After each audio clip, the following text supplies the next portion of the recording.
include sovereignty over land features, particularly in the Paracel and Spratly chains, disputes over whether these land features are islands or whether they're rocks or whether they're low-lying elevations, and what that means for whether or not states who claim these features are entitled to territorial sea, EEZ, or continental shelf.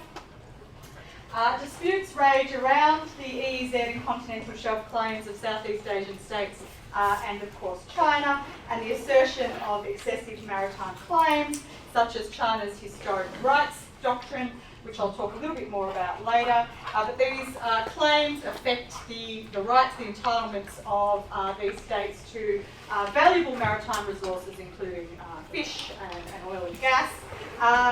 There's the issues around artificial island building, around the militarization, around the strategic aspects of the South China Sea, which are really important for regional and extra-regional states, as well as issues to do with freedom of navigation, which we can broadly split into kind of two categories: commercial and military freedom of navigation. And I'm going to try to discuss some of these complex issues today. But essentially what I want to point out to start with is that there are two kind of dominant politico-legal orders at play here. The first is a territorial order that is based on sovereignty, that has its own sets of rules and norms around territorial acquisition, which can bring in history, which can bring in ideas around discovery, effective occupation.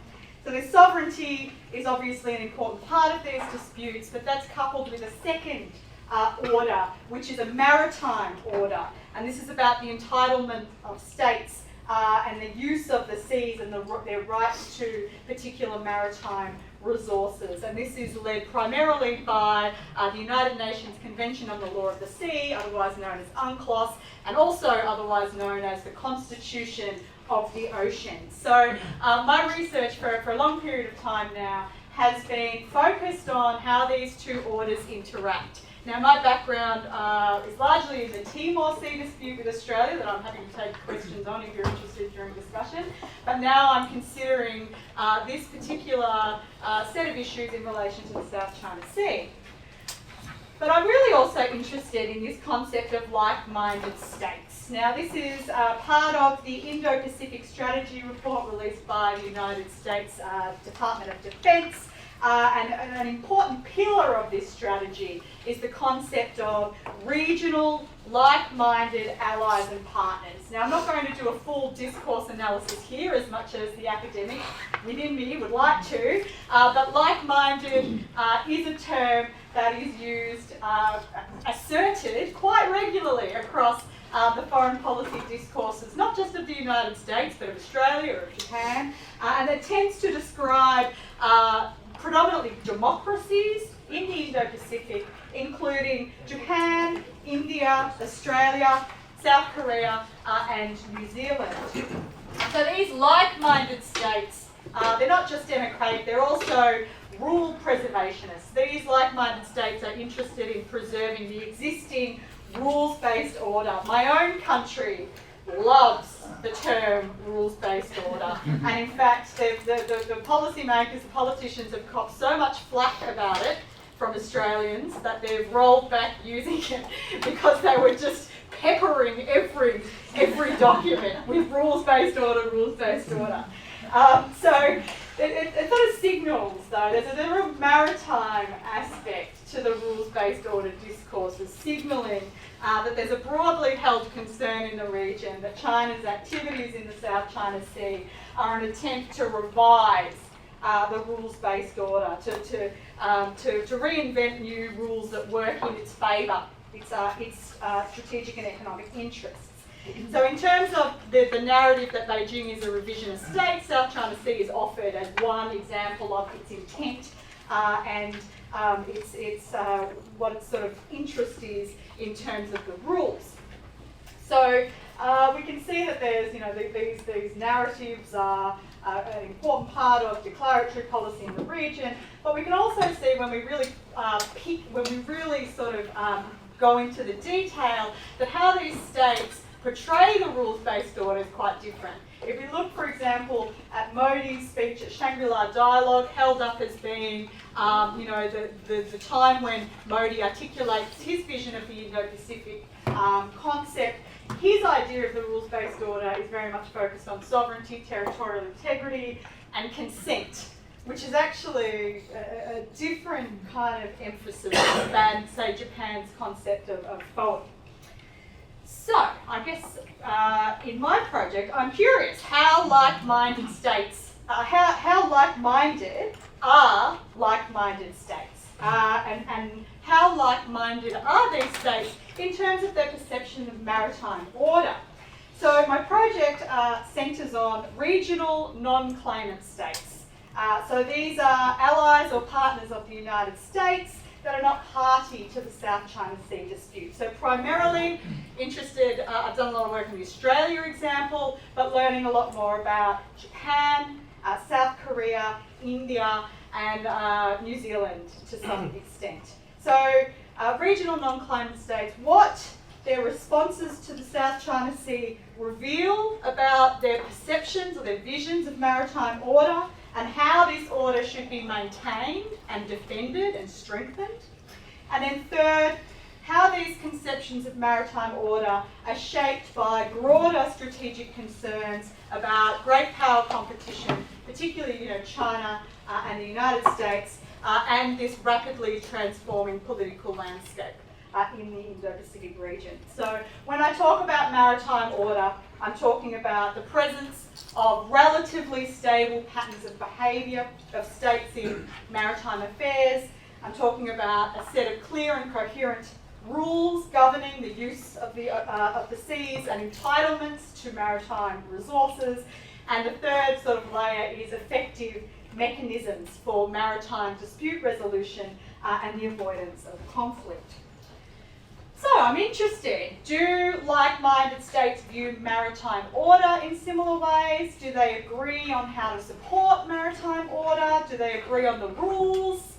Do they themselves comply with the rules? Sometimes, they're a bit iffy on some of these rules. And if they don't, why does it matter? Why does compliance matter? Why does legitimacy matter when it comes to maritime order? And so before I go on, I think the big issue when it comes to rules is a very well-worn observation that the United States has not ratified UNCLOS, and China has. And there are some people in the room who are probably like, oh, not this again. We know UNCLOS, we know the United States hasn't ratified UNCLOS, it's Congress, there's all these political challenges. And so while the United States observes UNCLOS and China not so much in the South China Sea, I'm just going to park that issue around the UNCLOS and the United States and get back around to it at the end when I want to talk a bit about why these issues actually matter for maritime disputes. Because there's other distinctions in the interests and the approaches of regional non-claimant states that I think are worth considering. So, including, where and what is the Indo-Pacific? So a number of Asian states have adopted the Indo-Pacific construct. And this is one, importantly, for this topic that really puts the maritime domain at the heart of the regional order. So it's still, I think, in a nascent stage of development in some ways, but there's no real uniform sense of what it is. Is it a strategy? Well, the US has produced a strategy report. I don't know how much strategy is in it, but it's called a strategy. Whereas the India doesn't really refer to it as a strategy. If we think geographically, I've collected some maps to show that there are actually a number of different conceptions around the boundaries of the Indo-Pacific that might matter for how states prioritise their foreign policy objectives, their resources. This one's a classic. Where's New Zealand? These bottom ones. Australia is, absolutely concerned about the South Pacific and about growing Chinese influence in the South Pacific. But that's not really in the bottom two maps of the Indo-Pacific in other conceptions. So while some would argue, oh, it's kind of irrelevant, I would suggest that if we can't agree on what the Indo-Pacific is, are we really going to be able to agree on what kind of rules we want to prioritise and how we go about defending the maritime order? So Australia and the US really see, I guess, the Indo-Pacific as Asia-Pacific plus India, whereas India's conception is really about the whole of the Indian Ocean. So it points to the differences in strategic outlook, obviously in location, and strategically, US and Japan, they talk in terms of, I don't know how to say it, FOIP, free and open Indo-Pacific. Australia doesn't really talk in terms of FOIP, it's got its own way of doing things, and India, of course, it prioritises inclusiveness. That's one of the dominant terms in their strategic narrative of the Indo-Pacific, is the idea that this is not about China, and it sort of eschews the US confrontational stance on the Indo-Pacific, and says that this is about including all of the states in the Indo-Pacific. So we've got these 4 Quad states, the quadrilateral security dialogue between Australia, Japan, US and India. There's been this re-emergence, of course, of that dialogue. And even, I guess, among these like-minded states that have come together in a second iteration of the Quad to try to discuss and coordinate security issues, there's been some challenges really trying to identify what the purpose of the Quad is. And then we have the other states that I mentioned. I mean, South Korea and New Zealand have been reluctant to take up the Indo-Pacific narrative at all. Reluctant because, there are these perceptions that the Indo-Pacific is really directed or targeted at China. So how can we talk about this in terms of the South China Sea disputes? I mean, there are broad similarities in the narratives around the interests in the South China Sea. I mean, the first is this concept of regional stability, concerns about escalating tensions in the South China Sea between China and the Southeast Asian maritime states, but also the risk of military contest between the United States and China. So, whether or not this potential flashpoint, is significant enough for the United States to actually want to get into a conflict with China, I think that's a real point of contention. And I've had a number of conversations with people about this, and I don't really have a clear sense yet of how likely that is. My colleague at the Australian National University, though, Brendan Taylor, he wrote a book called 4 Flashpoints, where he suggests that the likelihood of great power conflict breaking out of the South China Sea is around 5%. So he's very dubious about, I guess, claims that this could become a real centre for great power conflict. I think geographically the consequences of such a conflict, though, would be more immediately felt in the proximate territories for, in our purposes, Japan and South Korea, rather than the much more isolated Australia and North Korea. And the worst case thinking from Japan suggests that the reclamation activities of military build-up might give China strategic control of the sea lines of communication within the first island chain, potentially building a kind of deep sea bastion to base nuclear attack submarines capable of launching missiles with nuclear warheads. So there's this sort of strategic element to the South China Sea, which is not really what my work is about, but it does point to the anxieties in the region about the strategic context of the South China Sea. So there seems to be, paradoxically, there seems to be this fear in some of the allies that the United States won't defend allies if China attacks in the South China Sea, but then there's also this fear that it might, and then these states will get dragged into a war. So, I think about it in terms of my own country. There's been very, very minor pushback in Australia about the Australian government's stance on the South China Sea. And that very, very minor pushback comes from the extreme left, we'll call them, the Greens Party, who say Australia doesn't want to get dragged into a conflict in the South China Sea. And that's the kind of, and it's very limited pushback in terms of Australia's stance. But that links to this idea that Australia needs to adopt a foreign policy, a defence policy stance that is separate from Washington. But so there's that concern about what conflict might mean for regional states. And the concerns around regional stability are also linked to these issues around the freedom of the seas and China's sort of perception of China's efforts to control the seas. So there seems to be the emergence of this binary narrative where the United States is about freedom and China's about control.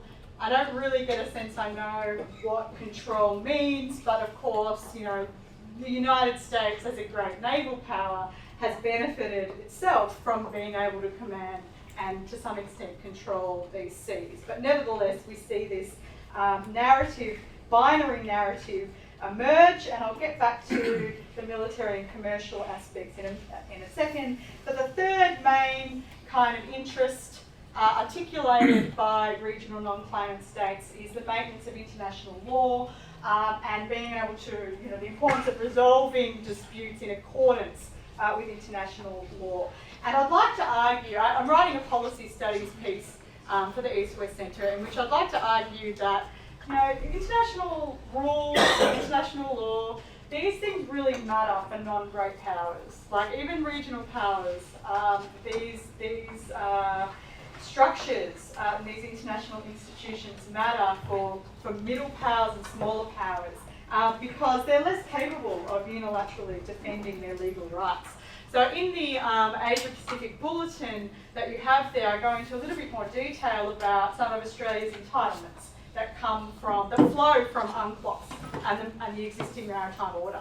It's EEZ of over 10 million square kilometres. It has the world's third largest EEZ, but it's home to 1/3% of the world's population. So there are serious questions, I think, about how a state like Australia, a middle power, 25 million people, can feasibly sort of defend these vast entitlements if they were to come up in challenge. And the other issue, I mean, I'm going to quote Abhijit Singh here, who writes that Indian policymakers are also acutely aware of South China Sea as a test case. So this is the aspect that it's not just about how the rules are being tested in this domain, it's about how they might be tested in other domains in the future if, you know, United States and its partners and allies allow China to sort of get away with contravening rules. So there's these concerns that in India that Indian Ocean might be affected, but at the same time there's a reluctance to meddle. It has its own, India has its own interests in its own backyard, and there's also the issue with some of these middle and smaller states about capacity and about where to allocate resources. I mean, New Zealand is a great example. It talks about, in its latest defence documents, about, you know, the importance of the rules. It talks about the South China Sea as a challenge to international norms, but, you know, it has 2 frigates that are out of operation because they're being repaired. So how much can smaller states actually contribute to defending the maritime order? So we know that the United States is very interested in military freedom of navigation as a great naval power. You know, this is something that the United States would like, use expansive, I guess, terrain in which to sail their warships. They want to be able to sail their warships where they like, even if it's in the sort of territorial sea of other states. But we know that not all states in the region agree with this interpretation. There are a number of regional states, including like-minded states, that do not share this interpretation. South Korea, for example, requires a 3-day notification for foreign warships and non-commercial government vessels in its territorial waters. India has some similar requirements for warships and foreign vessels carrying particular types of cargo. In the past, India has even protested against US intelligence gathering and surveys in its EEZ, and we could say that India's conception of military FON is probably closer to China's. It's not exactly the same. China requires permission, not just notification, but that its perception is closer than it is to the United States. So I guess part of the issue here is that UNCLOS is a bit vague about what types of military activities can occur in particular maritime domains. So this ambiguity creates a space for contest between the territorial and the maritime orders. That is, between states who wish to be able to sail, fly and operate in the expansive area in the global commons, and those states that seek greater sovereign rights or greater sovereign control over the space that is close to their coastlines. So one of the things that I've been wondering, and there's probably people here today who might be able to contribute to this, I've been wondering, why do states like Japan, Australia and New Zealand support the US interpretation of FON? And of course, why doesn't China support it? On China, it's inconsistent. Like, we know that it's done its own sort of innocent passage style operations off the coast of Alaska, in the English Channel, for example, and there might be a time when China decides to align its view with the United States more explicitly, as it is an interpretation that is, I guess, benefits great naval powers, which is what China is seeking to become. But on Japan and Australia, I mean, their FON stance, I think, is strongly linked to the broader US relationship, to the alliance with the United States. New Zealand is no longer a formal treaty ally with the United States. It got kicked out in the 1980s over some nuclear issues, but it also has the same interpretation as the United States. I mean, I think with Japan it's interesting because the South China Sea, from the discussions that I've had and from what I've read, is kind of seen through the lens of the East China Sea, which I'll get back to in a tick. But on this issue, the Senkaku Islands and that dispute, for Japan, there's sensitivity to official Chinese vessels transiting near those Senkaku Islands, which, you know, makes me wonder why Japan, you know, has a firm conviction on military FON. And for Australia, I mean, is its interest served by a conception of military FON that suits great naval powers? I think it's very much in line with the US alliance and its support for the US as a great naval power and its support for the US-led regional order, for which the term rules-based order is often served as a proxy. So, but it's not just about the alliance, it's also support for deterring Chinese capacity more generally, but it also possibly has something to do with the fact that in the South Pacific, Australia is the great naval power.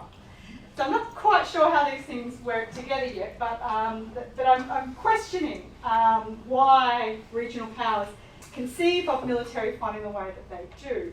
And of course, Australia is also guilty of trying to enact control mechanisms in the sea that have not been recognised by the United States, including in the Torres Strait.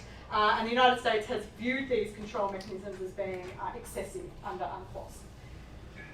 So, to phone up or not to phone up? I mean, this is something that in my country, this is the operational red line. This is what is always raised to examine commitment to freedom of navigation and commitment to the South China Sea. So states like India and South Korea have been a bit vague about phone ops, which I think, you know, supports the fact that they interpret the rules differently, and tend to offer support for FON rather than phone ops. So these are freedom of navigation principles more broadly than for the specific US style freedom of navigation operation. So these, why I put these up, and I don't have a lot of time to go into it, but I have provided a helpful link. Thanks again, Greg. You do great work. But to point out that in Australia, and I think also more broadly, the discussion of what a phone-op is really conflated with innocent passage, this one here, like travelling within 12 nautical miles of Chinese claimed features. That's what they talk about when they talk about a phone-op, which is disconnected from what phone-op is. It's a global program. It's not just about the South China Sea. In the discussions about whether other states should participate in phone-ops, it's just about the South China Sea. So there are different types of phone-ops that have been conducted that might be, about challenging and outlying archipelagic baseline, for example.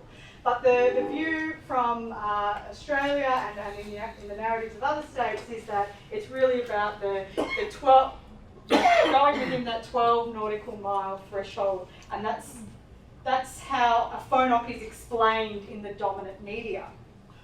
So on India, I'm going to reference Commander Singh here again. He argues that India doesn't agree with phone-ops as it doesn't want to provoke China or end up on the wrong side of a regional hegemon. And India's concern with military phone is that it could open up prospects of China increasing its presence in the Indian Ocean. And despite being strongly aligned with US insecurity, Japan and Australia are quite risk averse when it comes to conducting these sort of going within 12 nautical miles.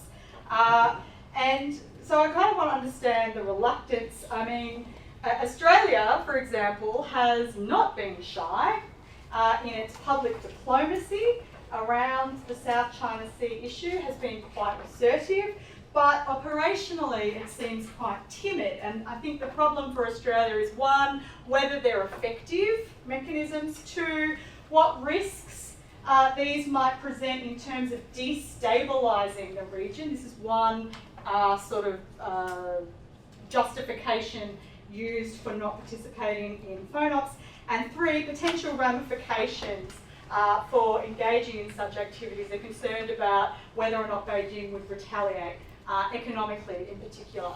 But the funny thing about Australia is that they don't say we're not doing phone-ops, because they do do operation presence. They don't say that. They say we're still thinking about it. So it's like they haven't made a decision on whether to do phone-ops. They haven't made a decision for a very long time on that issue. But that's one way of saying no without actually saying no. And I think Japan's hesitance again is linked to this. Its primary maritime concern is in the East China Sea, and the South Korea it's in an awkward position. It has some bigger issues to kind of contend with. It's focused on denuclearization on the Korea Peninsula, and that includes a role for China, so it's kind of in an awkward position. So I think there's general agreement that these phone-ops are a tactic, not a strategy, a legal and diplomatic tool, not a show of force, although that doesn't stop them from being interpreted as such. I saw some recently pretty clever Chinese public diplomacy describing phone-ops as the hegemony of navigation. That was the term that's been used, quite interesting. So I find it interesting that extra-regional allies and partners have been more willing to step up than those in the region, by which I mean Britain and reportedly France has stepped up in terms of engaging in phone-ops. But I think there's a real problem in just focusing on phone-ops. It tends to disguise the ways that regional non-claimant states are engaged in the South China Sea and the different ways that they are engaged. You've got South Korea has its new southern policy. India has its Act East, I think it was Look East, now Act East policies, which are engaged with Southeast Asia and often in terms of maritime security cooperation, There are a vast number of operational presence activities going on, port visits, military to military cooperation. I'm really just using this as an excuse to show my selfie. Apparently I'm what's called an elder millennial, and we like selfies. So this is me pretending to be the captain of HMAS Canberra, one of two landing helicopter docks owned by Australia. When my husband saw this photo, he said, "I hope the Navy has a good insurance policy." And luckily, we weren't moving, so rest assured, we weren't actually moving. But this was, I spent 5 days on this as part of the Indo-Pacific endeavour. And this is a new initiative. It's been going for 3 years now, that Australia has created. It's kind of rebranding a whole set of activities. And it's basically a flotilla of public diplomacy, presenting Australia as a partner of choice. And in 2017, it went through South China Sea. 2019, it went through the South China Sea again, doing passage exchange, doing port visits and so on. And this is part of its increase, which is substantially increased year on year presence within the South China Sea. So some have argued that the US has encouraged allies to join the FON program and should continue this goal because the message delivered by FON operations will be stronger when more states send it. But I would like to put to you that arguably developing a regional collective message around a US-centred program is probably not the right way to go about it. And better if regional states take the lead on challenging excessive maritime claims, but also getting their own house into order on some of those excessive maritime claims. Any collective response to some of the challenges in the South China Sea needs to recognise that military freedom of navigation might be a vital interest of the United States, but is not a vital interest of many of the other regional states. So on commercial navigation, a popular assertion is made that conceding control, again this term control, of the South China Sea to China would imperil free trade, and that this is, something that the US and regional non-claimant states should be very concerned about. And of course, any potential blockade by China would be consequential. There's no doubt about that. Not just in terms of trade, but in terms of energy security, which we might get back to in the discussion. But I think there's a real question about the assertions that are made around whether or not China is likely to block freedom of navigation in a commercial sense. So I'll take Australia as an example. So purportedly, the Australian government says 2/3 of its trade passes through the South China Sea. There's actually a video clip that I show to my first year international relations students. It's from a show, an Australian show called Utopia. And there's a clip in it. It's about bureaucracy. It's hilarious. But there's a clip of a defence, a bunch of members from the Defence Department trying to explain the latest defence white paper, and they're trying to explain their position on the South China Sea, and they're using all this jargon, and they're like totally incomprehensible. And finally, at the end, the guy who's trying to interpret this goes, "So you mean we're protecting our trade with China from China?" And this, I think, is kind of a perfect issue, I think, in terms of Australia's commercial concern in the South China Sea. So Sam Bateman argues that not only are the figures exaggerated in terms of what actually passes through the South China Sea, as we can see from this map, but the most of it is coming to and from China anyway. So why would China threaten its own trade? And there seems to me a general lack of evidence that blockading that kind of trade is in China's interests or its intention, which is not to say that it might not be in the future, but it's an assertion, I think, that tends to go unexamined, and something that I have, I'm interested in terms of the Australian perspective. So if it's about economic security, the South China Sea, then the bigger issue for many of these states is how the stance on the South China Sea might affect its trade relations with China. So China is the #1 trading partner of Australia, Japan, South Korea, United States. 30% of Australian exports are delivered to China. Australia has a fairly immense trade dependency on China. And South Korea as well. I mean, these are states that have experienced retaliation before. Australia was stuck in for 18 months in the Beijing freezer over its comments on the South China Sea, as well as its legislation on foreign interference. Of course, South Korea was hit by economic sanctions after the deployment of THAAD. Japan has also experienced in the past retaliation. So if it's economic interests that are important for these states, then the so-called doghouse diplomacy plays a role in shaping how these states respond in the security domain. My view is that South China Sea for these states is not necessarily about commercial freedom of navigation, but that this provides a rationale for domestic audiences for why these states should be considered stakeholders. Happy if you want to push back on that in the discussion. 5 minutes, oh okay. As we know, a critical juncture in the South China Sea was the arbitral tribunal ruling, the key findings of which historic rights within the 9-dash line were found to be illegal. None of the features subject to the arbitration, including the Spratlys, could be legally classified as islands. This is really important because it's kind of set a standard for how islands should be, islands and rocks should be distinguished, and that they had no entitlement to EEZ or continental shelf. So there's a potential, though, to set a new legal standard, but the ruling is final and binding on the parties to the dispute. And the responses to this ruling were mixed among our regional non-claimant states. Australia, Japan, New Zealand called for the ruling to be respected. India and South Korea were a bit more muted. They noted the award but didn't call for compliance.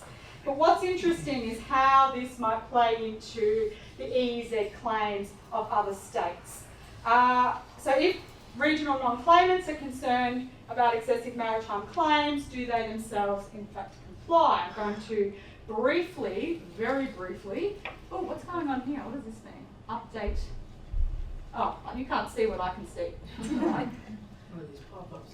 Yeah, there's a pop-up saying, can we reboot your computer now? No. I'm going to press no to that.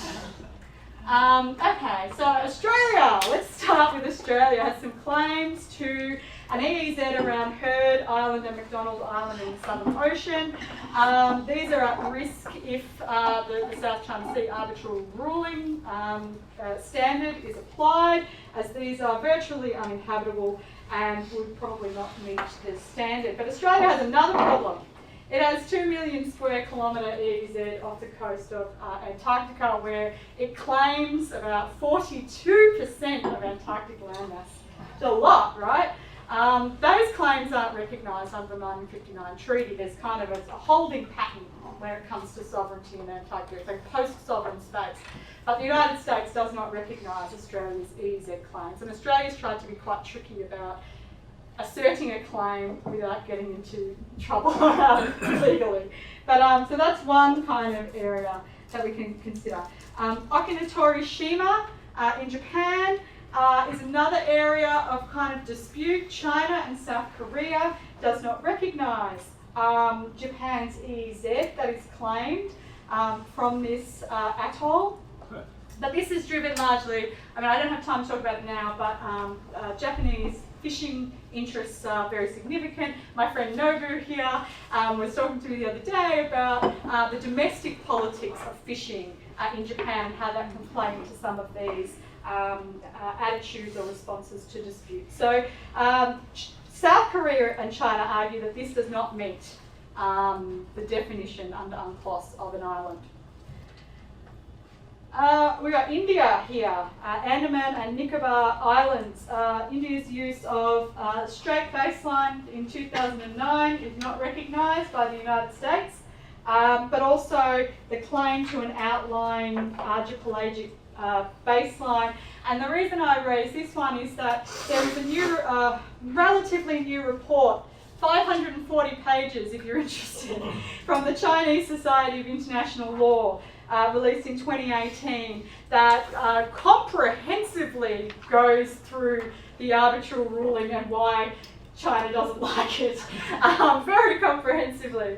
And it uses this as an example to support its archipelagic claim. So it uses India's claim. It also uses Australia's outlying archipelagic claim in Houtman Abrol's Island. I'm not sure I'm pronouncing that correctly, even though it is my own country, and the Furneaux Group. So there are ways of using some of these excessive maritime claims to bolster China's lawfare strategies. We've got some other ones here: South Korea, not recognised, Japan, and of course the United States has some of its own challenges in terms of whether or not some of these rocks in the Pacific meet the land features, I should say, meet the standard of islands that can claim EEZ. We also have some issue linkage going on with the for the Northeast Asian states with the East China Sea and the South China Sea. I mean, we've got Dokdo Takashima on the left here. South Korea is an effective occupier of these land features that are also claimed by Japan.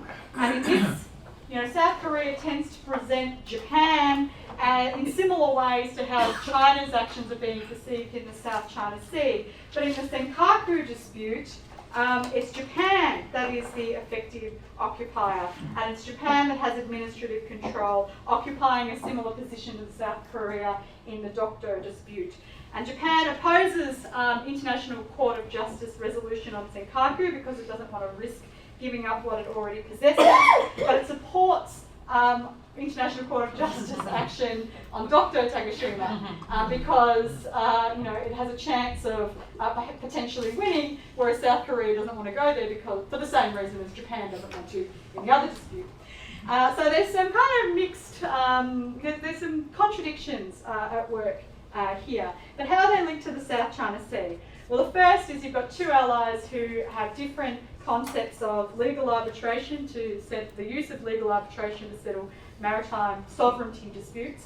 The East China Sea is like the South China Sea in that a lot of these ideational factors play in, and there's in this set of disputes, it's less about the material value and more about things like history, nationalism, domestic politics, which hinder prospects for resolution. The third is that these issues prevent cooperation between Japan and South Korea, which we might go into in the discussions, important issue. And fourth, it's putting pressure in general on the US alliance system.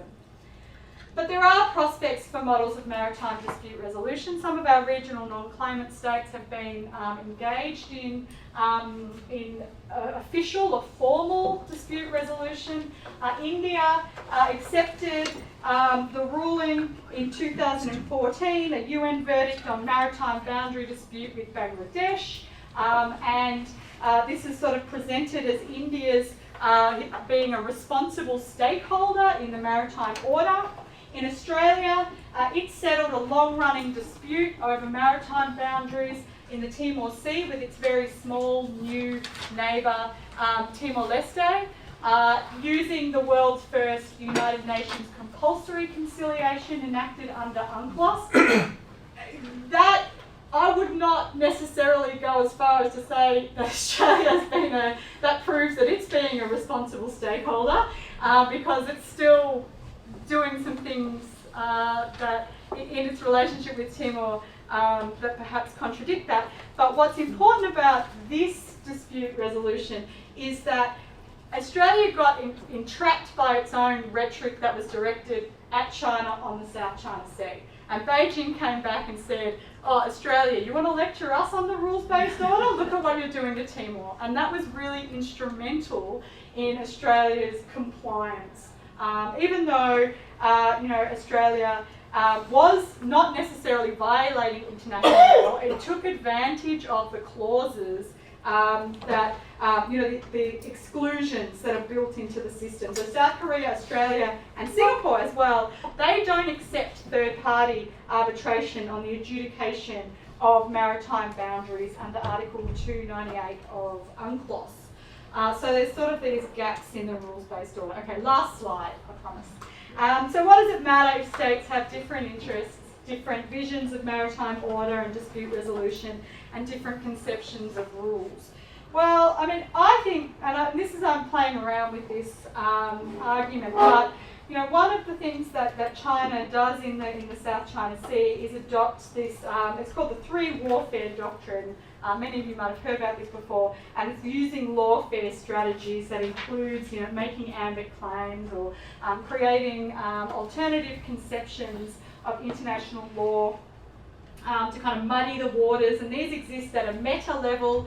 You've got the ideas of the traditional East Asian order, which challenge the UNCLOS order. There's also these emerging ideas around Asian values, and linked in with these broader debates about the liberal rules-based order is a Western led order, and that it doesn't necessarily, it hasn't incorporated non-Western states, and that as a rising power, China should be accommodated in terms of its vision of what the rules should be. So there's this new Asian values kind of aspect. And then at the specific level, you've got these alternative conceptions, historic rights, which was thrown out by the arbitral tribunal ruling. You've got these archipelagic baselines around the Spratlys and Paracels that is currently being prosecuted. So with these, you've got physical, legal and discursive acts of maritime territorialization, not just from China but from other states as well. And these challenge a kind of core Grotian tenet of freedom of the seas that has undermined the contemporary maritime order. So I'll conclude by presenting the case that coherence and legitimacy in international practices as they relate to maritime rules and norms do matter, and that US not ratifying UNCLOS is an own goal. It makes it easier for challenging states who are presenting alternative conceptions to point to this as a sign that the US isn't playing by the rules.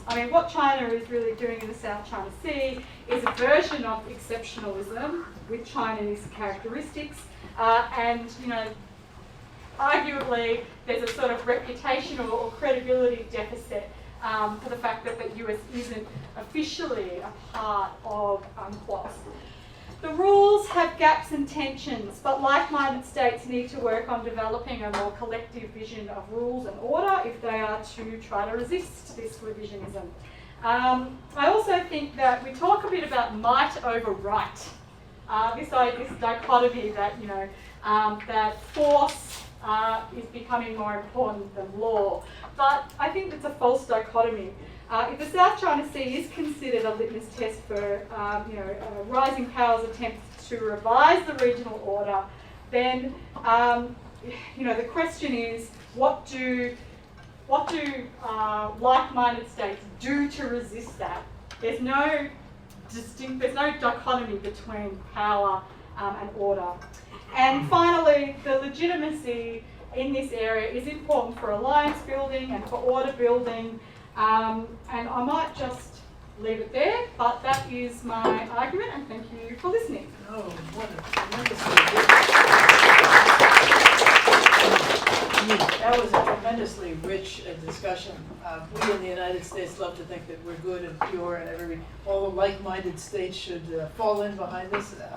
And the same thing happens in the trade field as well, but you pointed out very effectively that different states have different interests.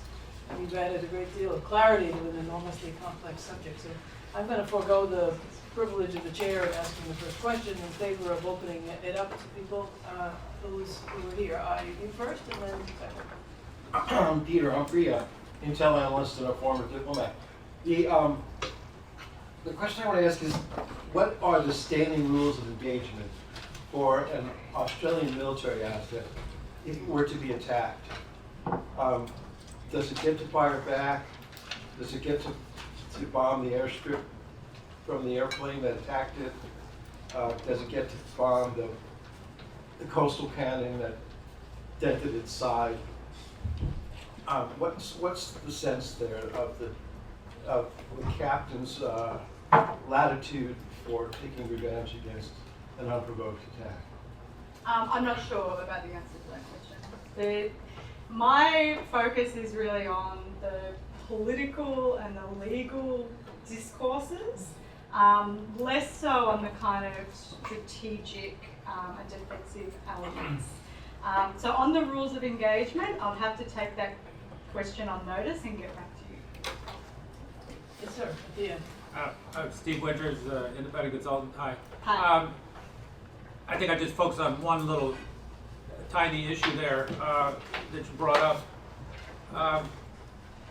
So it's my understanding that about the freedom of whatever navigation exercise or whatever, and so it's my understanding that during the second term of Obama, there was a big dispute, whatever you would call it, difference of opinion on exactly this freedom of navigation exercises. And basically, the decision would have been, no, exactly what you said. This get us into trouble, too dangerous, what's the point? I mean, what do we gain by this? But so what I've heard from the locals is it was the Pacific commander, PACOM, that really said, no, we're going to have this. So actually, it boils down to sort of a bureaucratic dispute that the U.S. Navy wanted to keep an iron in the fire, and they have a lot of reasons for wanting to do that. And compared to letting the issue of the South China Sea, say, being handled by the Air Force, who knows what Space Force now. So I think it's even more, if you want to get a finer picture of it, it's not even a question of the state interests, it's a question of bureaucratic interests within the state and who predominates, and why should the rest of the world go along with one powerful, can't beat the U.S. Navy for a powerful bureaucracy on the Hill. Why should the rest of the world go along with that uncritically? Yes, so in my conversations that I've had and from what I know about the US phone-up program, the 2015 I think was the kind of point where there was hesitance around whether or not to deploy these style of operations in the South China Sea, and that one of the key differences between the Obama administration and the Trump administration on this is that the Trump administration has been much more regular in terms of deploying them on a 6-week, I think it's 6-week basis. And I think the hope is that, and I think it's already happening to some extent, I think that the hope is that it will get back to this routinized quality where they're actually not publicized and that there's not a huge big deal made about them in the media, that they get the messaging right on these operations, because sometimes the messaging has been a bit mixed on why the United States is doing these. But I think it's really important to remember, the bureaucratic aspect is that this is a global program that's been in operation for nearly 40 years, and is a legal, diplomatic arm to this. It's not just the Pentagon that is involved in doing these freedom navigations. They are not just targeted at South China Sea. They are a global program that has actually targeted some of these other like-minded states, which is kind of not really often mentioned. But I think the importance in understanding the broader context for these style of operations is that they are unique to the United States. And there doesn't seem to me to be an effective rationale for why regional states should adopt the same sort of program, but only do it just in the South China Sea. I think that's problematic, and it doesn't really get to the heart of what the purpose and the design and the traditionally the diplomatic background that goes into these sorts of operations. They're very oversimplified in the narrative, at least in my own state. Yes, you. Piper Campbell, former ambassador, and my last job was as head of the U.S. mission to ASEAN, so I have kind of an ASEAN perspective. Comment and question. The comment is that I really appreciated your description of the function of the like-minded, and as somebody who served in the U.S. government for 30 years and very much in East Asia, the like-minded as an informal grouping is something that has been very effective and is very much used, just as you were saying, in the space of sort of coordinating positions. I do think that I'd say you did a great job basically sort of illustrating that although that there is a broad umbrella of similar thinking, there is a nuance in different positions. And I'd say that's quite recognized or comes out very quickly in the actual conversations. My question actually is around ASEAN because I found it interesting in a conversation about the regional non-claimants that your focus was so much on the like-minded, and yet I didn't hear any discussion of the other regional non-claimants, and I'm curious why you made that choice. Yeah, that's a great question. I mean, partly the reason that I've made that distinction is about narrowing the boundaries for investigation. I mean, I'm writing a policy studies paper on, or a monograph on this topic for the East-West Centre, and it's 20,000 words long. So it's not as if I don't think that the ASEAN states aren't important. Of course they are important. But part of it is just a pragmatic recognition that I can't talk about all the states and I need to draw some boundaries. And so I thought it would be around the like-minded states, partly because there isn't a lot of comparative work done in academic literature on this issue. There's more, I think, sort of in the policy space, it's better recognised than in the academic space. But we hear a lot about the South China Sea in terms of the great power competition, the United States and China. We also hear quite a lot about, the Southeast Asian, the maritime Southeast Asian states. We hear quite a bit about, how this issue has split ASEAN. I mean, everything you read about Southeast Asia on this issue will raise the 2012 failure to produce a joint communique as a result of Cambodia being, and that one's, so there's work being done on ASEAN responses, and the split really there is between, you've got some states that are claimants and some that aren't, right, and you've got some claimant states that are more claimanty than others. That's not the right word. But that have more skin in the game than, Brunei doesn't seem to get quite as involved as the Philippines or Vietnam, for example. Indonesia, as a leader of ASEAN, seems to, it's a true hedger on the issue. But I think for what I'm intending to write, what will be important and what I kind of flagged but didn't get a chance to talk about very much is how these regional non-claimants look to ASEAN and how they use maritime security interests as a way of advancing some of their interests in that region. I mentioned the New Southern Policy. That is South Korea looking towards ASEAN states, as well as India, as a diversification strategy. Australia has a similar outlook. It's looking to India, and its Indo-Pacific strategy is very much related to its interest in expanding relations with India, which are quite weak. Bilateral relations are quite weak between Australia and India, which is part of the reason why the Quad The quadrilateral security dialogue is also quite weak, but it's looking towards ASEAN as well. It held the ASEAN summit last year, brought all 10 leaders of ASEAN states to Australia and did this. And so it's looking also for diversification. Japan has a strong interest in Southeast Asia and has been doing a lot in terms of maritime capacity building and coast guards. And I just have to flag briefly, if you're interested in that, there's a great paper in the latest special issue of the Australian Journal Politics and History, which is on East Asia's contested security order, which I co-edited, and Nobu has a paper in as well. But by Kyoko Hadikiyama, that outlines the roles of middle powers in doing things like, you know, choosing a specific area which it can engage with those ASEAN states.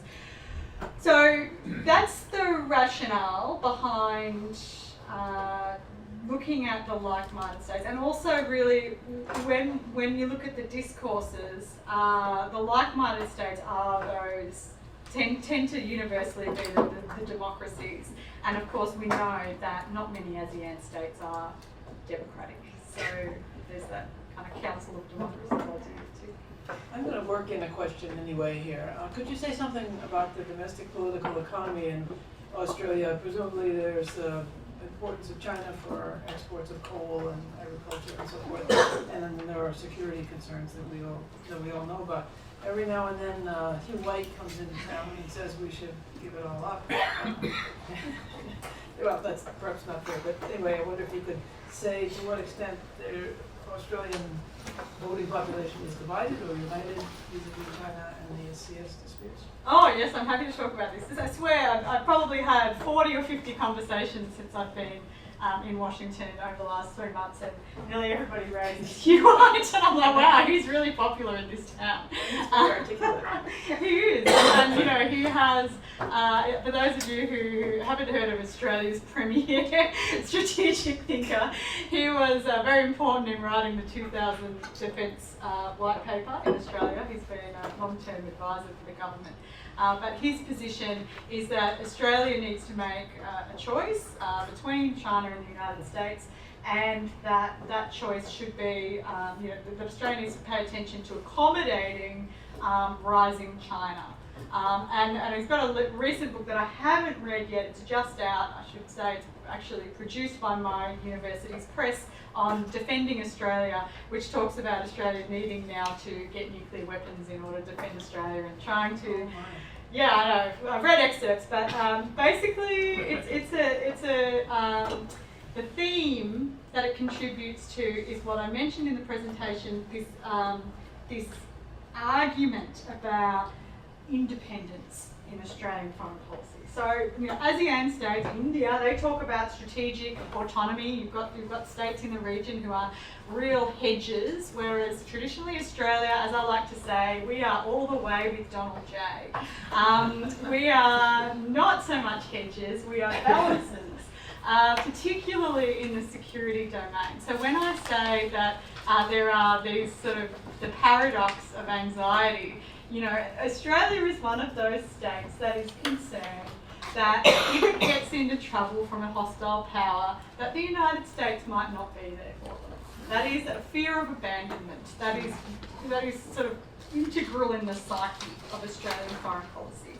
And I realise I'm going a bit on it, but I think it provides some important context, because so in the security domain, you know, it's very much US alliance. No more committed ally than Australia in security, right? But then you've got this economic argument that 30% of Australia's trade goes to China, and that, you know, its efforts to diversify by creating a free trade agreement. They don't call it a free trade agreement, a comprehensive partnership with Indonesia that's recently been signed. Its efforts to do so with India, which have been really challenging, that these and its efforts to engage more with ASEAN is a reflection of Australia's interests of diversifying its economy, its economic relationships, because it doesn't want to be beholden to Beijing.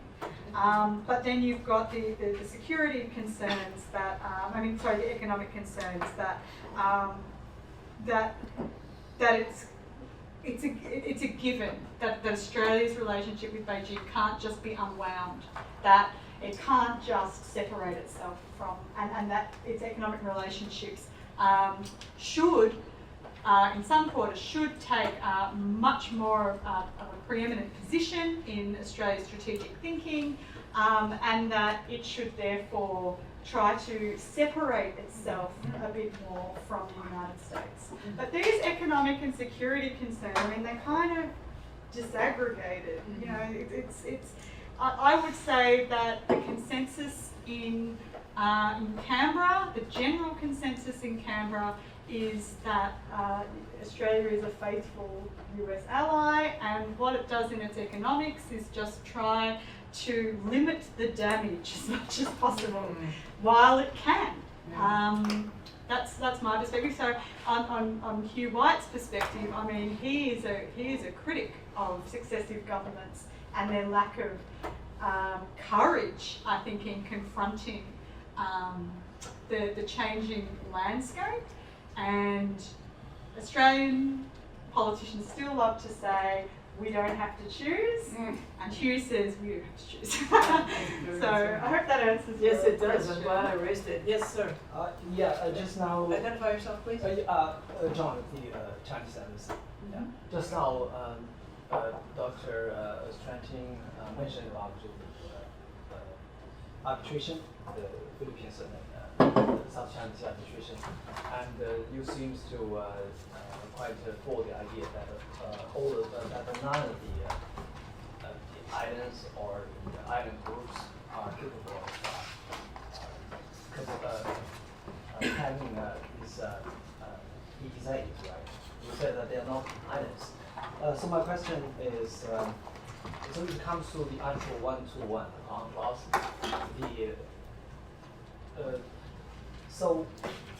generally people will think that clause can only tell like a feature, whether it's an island or it's a rock. But actually, do you think that clause has the power to to say that whether it is an island group, or whether it is open sea? So that's my question. Okay, so I'm neither for or against anything in relation to, I'm just outlining, the key findings of the arbitration. And, I think under Article 121, arguably, there are international lawyers that were surprised that the panel of arbitrators went as far as what they did in determining what is an island and what is a rock and what is a low-lying elevation. I think it's important to recognise that the ruling is final and binding on the two parties, and it's not necessarily a final say on how these features are defined. So I hope that answers your question. But my point is that if states are serious about recognising the legality or the legitimacy of that ruling as a general set of principles around standards for determining a rock versus an island, then those states should be looking at some of the claims that they make. Did China refuse to be a party to the dispute?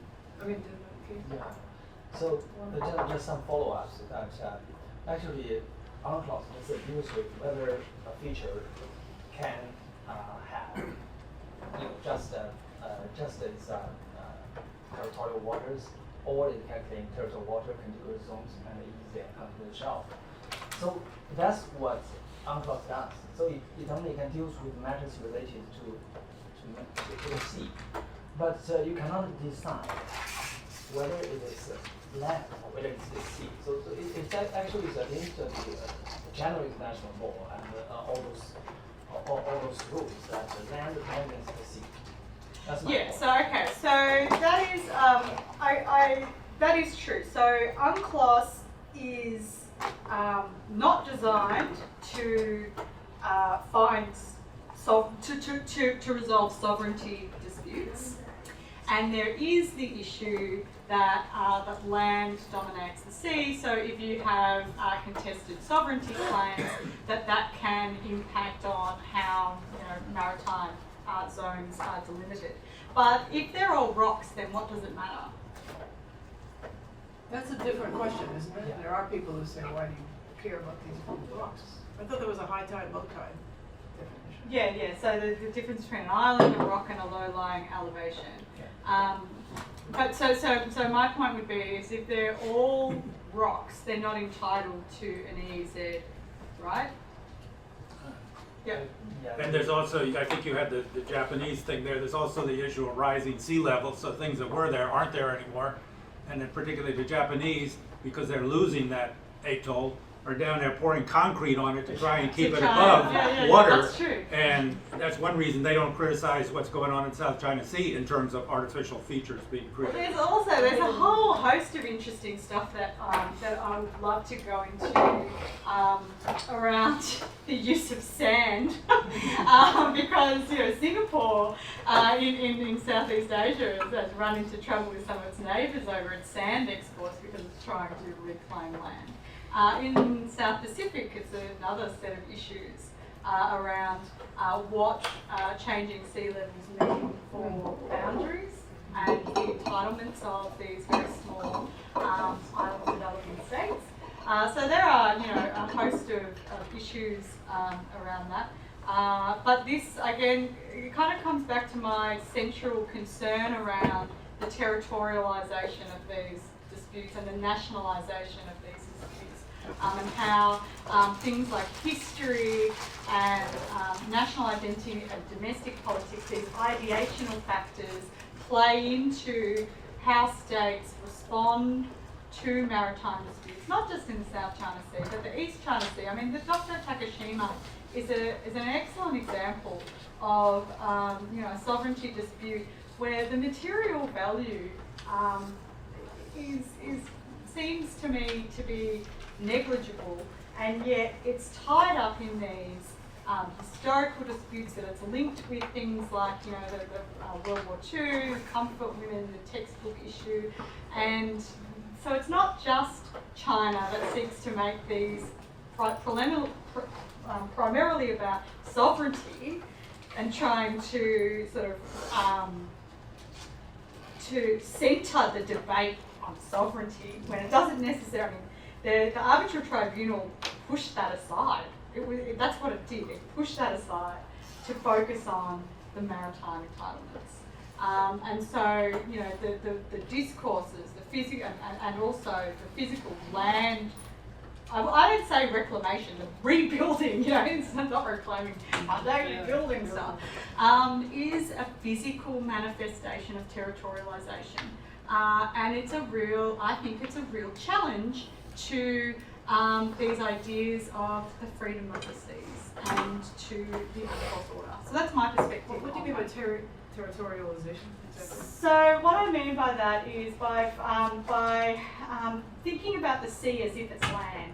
Oh, I see. So the seas are subject to sovereign rights that are graduated out from coastlines. They are not subject to the full sovereignty guarantee. So you've got the sovereignty on the one hand, and that's the land, and then you've got the sea, and there's sovereign rights. But there's also limits to what coastal states can claim.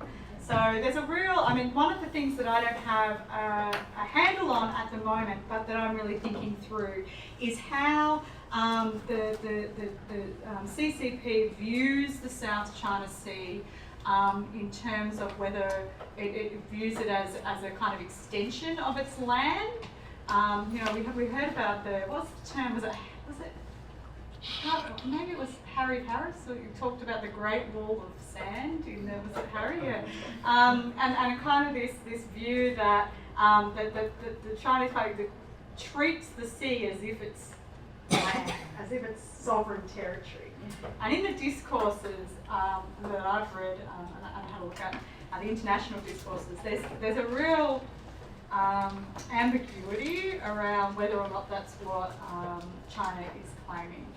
Whether it claims sovereignty over the seas or whether it claims sovereignty over the land features in the seas is a distinction that is really worth examining, because part of what UNCLOS was designed to do, it was to balance the rights of coastal states with the interests of the global commons as a whole to these sea lines of communication.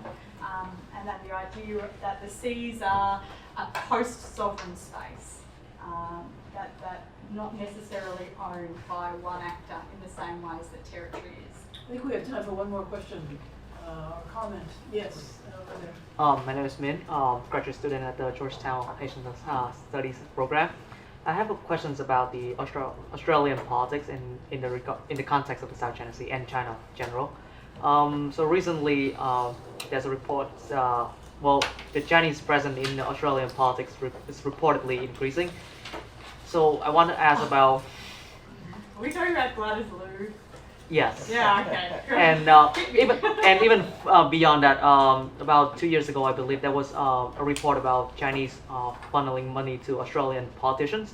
So I just want to ask: is this a recent phenomenon, or has this always been the case, and it's just being sensationalized because of the China's rise?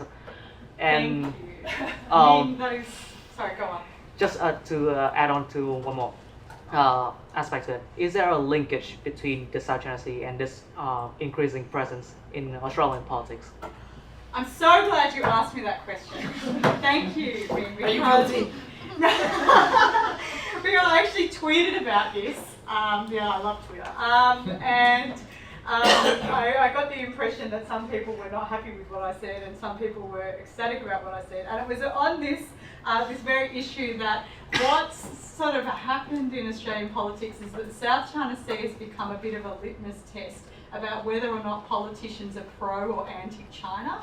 And it's kind of curtailed the discussion and legitimate discussion on issues around things like commercial freedom of navigation. So while I think that Australia does have legitimate security and economic concerns in the South China Sea, it's not unreasonable, I think, for politicians to challenge some of these assertions and to open up the discussion rather than just having this sort of flat consensus across the board.